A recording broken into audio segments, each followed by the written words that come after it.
जब तक ये जान है, राघवगढ़ और अमरोद परिवार सदैव साथ रहेगा।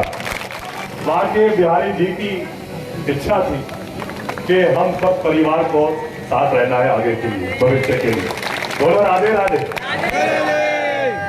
आज मुंगावली विधानसभा क्षेत्र 34 के ग्राम अमरोद में आयोजित सदस्यता ग्रहण समारोह में पहुंचे दिग्विजय सिंह और जयवर्धन सिंह ने राव अजय सिंह और उनके साथियों को कांग्रेस की सदस्यता दिलवाई। इस मौके पर जयवर्धन सिंह ने कहा कि अशोकनगर की तीनों विधानसभा सीट पर कांग्रेस की जीत होगी।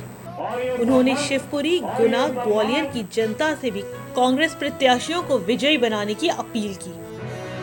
आपसे मेरी प्रार्थना है, एक बार राव यादव सिंह जी को 5 साल का मौका दीजिए, एक बार हरि बाबू जी को 5 साल का मौका दीजिए।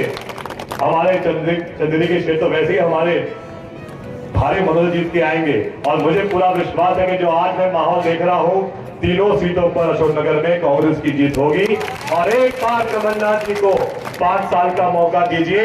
हमारा आपको वचन है कि 5 साल के पूरे 60 महीनों में हमारी माता बहनों को प्रति माह राशि दी जाएगी और प्रति माह हर परिवार को रसोई गैस की टंकी भी 500 में दी जाएगी।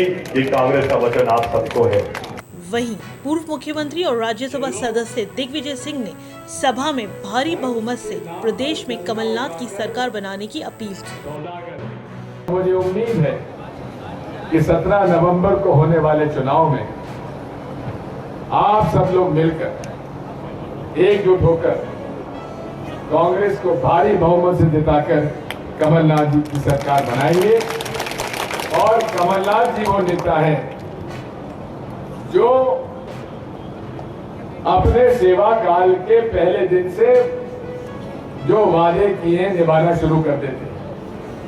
शपथ लेते ही उन्होंने सबसे पहला काम किया, कर्जा माफ होगा।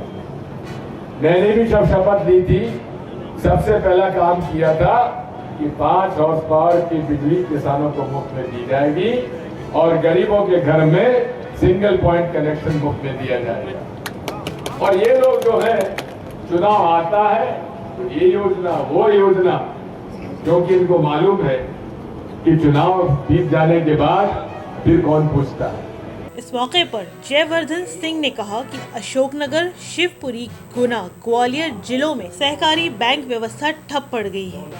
आज ये स्थिति बन गई है गुना जिले में, अशोकनगर जिले में, शिवपुरी जिले में और ग्वालियर जिले में कि इन चारों जिलों में पूरे सहकारी बैंक ठप हो चुके हैं, बैठ चुके हैं। और ये क्यों हुआ है?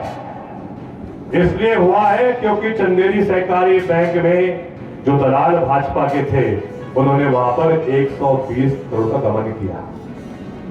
जो कर्मचारी कोलारस सहकारी बैंक में थे शिवपुरी में, उन्होंने 120 करोड़ रुपए का गबन किया। और वो किसका पैसा था? किसान का पैसा था। जयवर्धन सिंह ने आगे कहा कि बीजेपी के राज में मंडी, सहकारी बैंक, सोसाइटी के चुनाव होना ही बंद हो गए हैं। भाजपा के राज में पिछले 10-12 साल से ना चुनाव हुए मंडी के, ना चुनाव हुए सहकारी बैंक के, ना चुनाव हुए सोसाइटियों के। और आप स्वयं कल्पना कीजिए कि अगर चुनाव होते तो सहकारी बैंक पर कौन हावी होता? किसान हावी होता। अगर चुनाव सोसाइटी के होते तो सोसाइटी पर कौन हावी होता? अगर चुनाव मंडी के होते तो मंडी पर कौन हावी होता? किसान होता। लेकिन अगर चुनाव नहीं हो रहे तो पिछले 10-12 साल से मंडी पर, सोसाइटी पर, सहकारी बैंक पर कौन हावी है?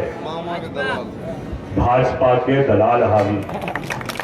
वहीं पूर्व मुख्यमंत्री और राज्यसभा सदस्य दिग्विजय सिंह ने कहा कि बीजेपी ने पंचायतों के अधिकार छीन लिए हैं। हमने पंचायतों को अधिकार दिए नियुक्तियों के, रोजगार के, लेकिन वो सारे अधिकार इस भाजपा ने छीन लिए। इसलिए साथियों, जो कमलनाथ जी की योजनाएं हैं वो जयवर्धन आपको विस्तार से बता चुके हैं, उनको मैं दोहराना नहीं चाहता। मैं तो एक बात जानता हूं, आज जनता बदलाव चाहती है। चाहती है कि नहीं चाहती बदलाव?